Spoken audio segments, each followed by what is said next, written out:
Monday marks 7 years since Malaysia Airlines Flight 370 disappeared into the southern Indian Ocean. The Boeing 777 jet left Kuala Lumpur bound for Beijing on March 8, 2014, with 239 people on board.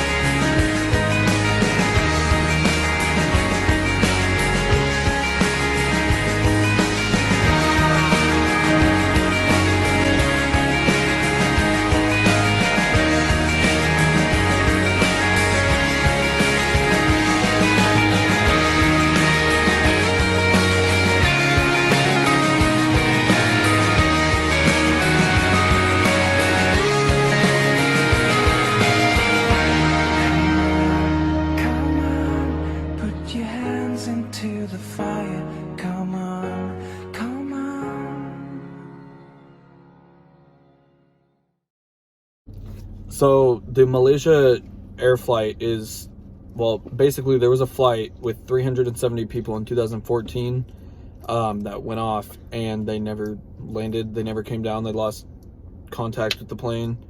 Nobody knew if they crashed or what happened. I can't remember where they were going. But people searched around the ocean and stuff. They couldn't see anything. Everyone lost contact of where the plane was going. But there were like 370 people on there. So there's theories about it that people believe the plane was landed on some secret island somewhere and that those people are still alive, or that the plane went through time somewhere different.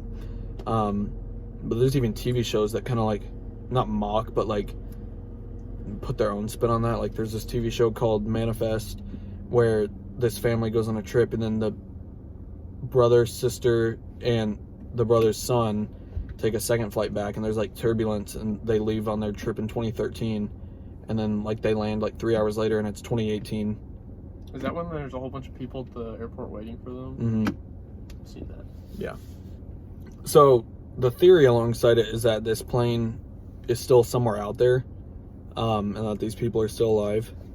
Like, I mean, what do you think about that? Like, do you think maybe it just crashed and they just didn't find it? Do you think something happened there? But like, there's also, I don't know what it's called, audio from the pilot's room, and like the pilot ends up like getting like stuttering and stuff, and he's like, and like you hear a bunch of people in the background making noise, like loud screaming, stuff like that. I bet they fell in the Bermuda Triangle. Could be. Or aliens. Yeah. Yeah. But I'm probably going to go with the Bermuda Triangle. Well, let's also kind of talk about aliens, though. I like that, though. Like, do you believe aliens are, like, other life on other planets? Oh, yes. Definitely. Yeah. It's like, there's this movie, and I don't know if it was fake or not. It said it was based on a true story called Phoenix Forgotten. Yeah. And these 3 kids, it was around the time there was, like, the big theories about the UFOs in Arizona. But these 3 kids went out in, like, the desert, like, looking for clues and stuff, and, like, 2 of the kids disappeared, and the guy recording it like dropped the camera and like saw this beam of light in this abandoned house, and like he disappeared, and like the camera was all like glitching and shaking and stuff. Yeah. So the theory, and those kids haven't been seen since. Yeah, there's was, like, a bunch of like good like podcast videos with like Bob Lazar and Joe Rogan. And Bob Lazar was like this super smart dude that went to or worked at like Area 51, and he comes out and talks about like all the alien stuff that they found and stuff. And then like earlier this year, or not this year, last year in 2020, yeah, I think like midway through, there was a news article that came out about like they found some element that like it was not on the periodic table. So it was like otherworldly. Yeah. And then what else? Oh, and then like those what are they called? The monoliths. Did you hear about those? There was one that popped up in like a Utah desert, in like the Utah desert. It was just there one day. It's like this like kind of. That was our man-made. But it was like a steel thing, and it was sitting there, and then the next day it's gone, it popped up in Romania. Yeah, I saw that. Yeah. How did it get there so quick, Keegan? I moved it. And made one in Romania. Yeah, maybe it could just be a big prank. But aliens are real.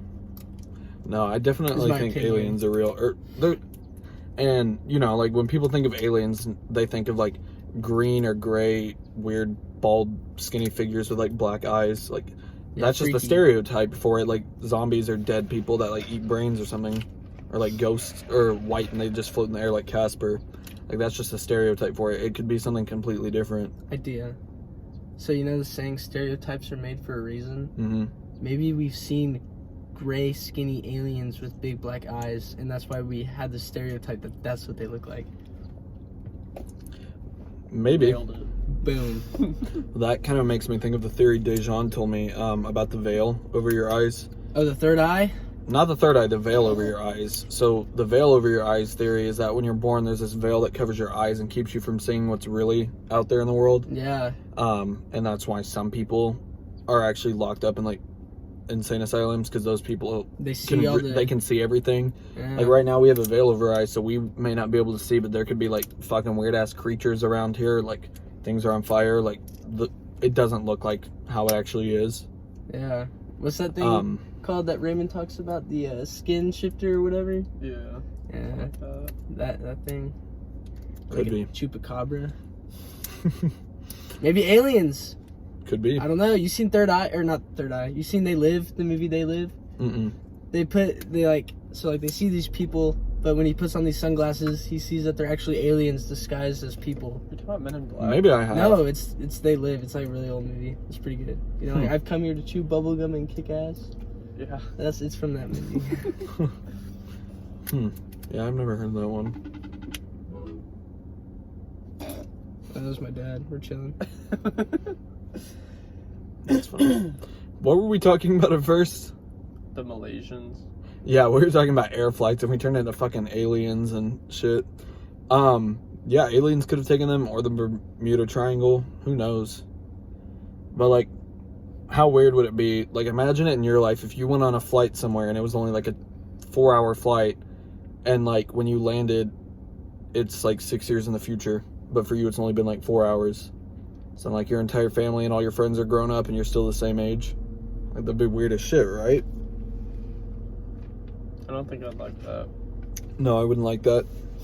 It's like all the kids out Metroplex, they'd be like as old as us. Yeah, no, that'd be awful. Yeah, that'd be weird. Hold up, my dad's calling me.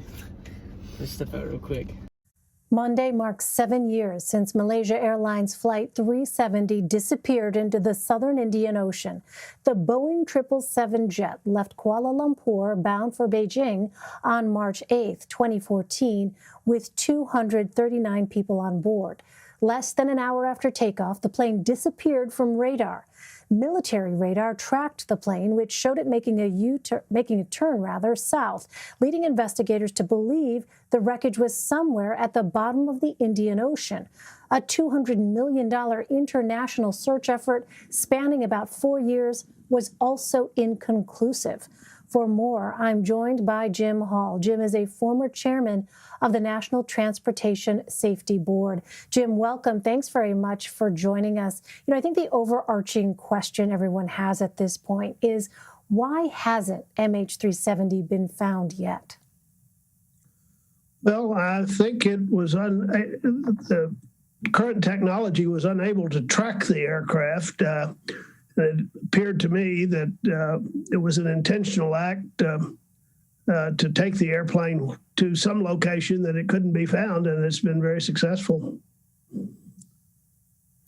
Well, after several unsuccessful searches, what would it take now for another serious search to be launched? Elaine, I think they'd have to find some more evidence of the aircraft. Parts of the aircraft, of course, have been found. Various areas around that region, but nothing definitive. So after as you say, several hundred millions of dollars have been spent, I think it would require, some real evidence that the aircraft is in a specific location under the ocean. Kind of. Have any of y'all heard about the Malaysia air flight that went missing? Yes. Kind of. So this air flight 370 went to Malaysia in 2014. Was it 370 or were there 370 passengers? I don't know, but there were a lot of people on this flight, and they had radio contact with them, and I guess they signed off for the night, like while they were flying, because there was a long flight. and they never heard back from the plane. Like, they never landed. There was nothing. Like, they lost radio contact with them, and all these people went missing. But there's all these, like, theories and things that people on the plane are still alive and, like, held somewhere on an island, or, like, maybe they made their way to the Bermuda Triangle. I don't know what it is, but something came out, and it was a big thing on Twitter in 2018. Some guy was getting, like, all of these, like, weird, like, codes and voicemails, and, like, I can't remember what the language was, but, like, A was, like, alpha, and, like, B was, like, beta, and, like, C was, like, I don't know. It was all these different words, and, like, it was, like, a weird voice, like, saying all of them, and he, like, translated it, and it said, like, Malaysia or something, like, Flight 370, or, like, Save Us, and it was really weird. That is weird. But, yeah. It's like like Roanoke. Do you know about Roanoke? I learned about that in history. What is that? It was, like, a British colony, and, like, they were, like, not doing well, and, like, they were, like, all dying, and then, or, like, something, like, they weren't doing well, and so then one of them, like, the leader or whatever, went back to Britain to get supplies, and he came back, and, like, everyone was gone, and he was, like, just, like, disappeared, and then, like, there was, like, Roanoke, like, scratched into a tree or something. I don't know that in history. I know I know the name, but, like, I forgot everything after I graduated. Fucked up things. Yeah. But, like, how scary would that be? Think of it like this. If you were on a flight, like, by yourself, or, like, maybe with, like, one other person, and, like, you landed, and it was, like, a normal flight for you. Maybe it's, like, a 3 or 4 hour flight, and you landed, and it's, like, 6 years in the future. But, like, it's only been 3 or 4 hours for you. How weird would that I think be? that was a movie. It's a TV show, too, called Manifest. They, like, go on a, like, 4 hour flight or something, and when they land, it's, like, 5 years later. Bus crash, and they all died, but then they can come back, and they don't know if they died. I don't know, forgot. I don't know. I mean, my question is, in this topic, do you think it's possible that a plane could disappear? Yeah. Like, and we wouldn't know anything about it? Yeah. I mean, you never know, really. I'd be scared to be on that plane, but I think I'm too important to be on a plane like that. I think it's just, like, extras on Earth. Okay.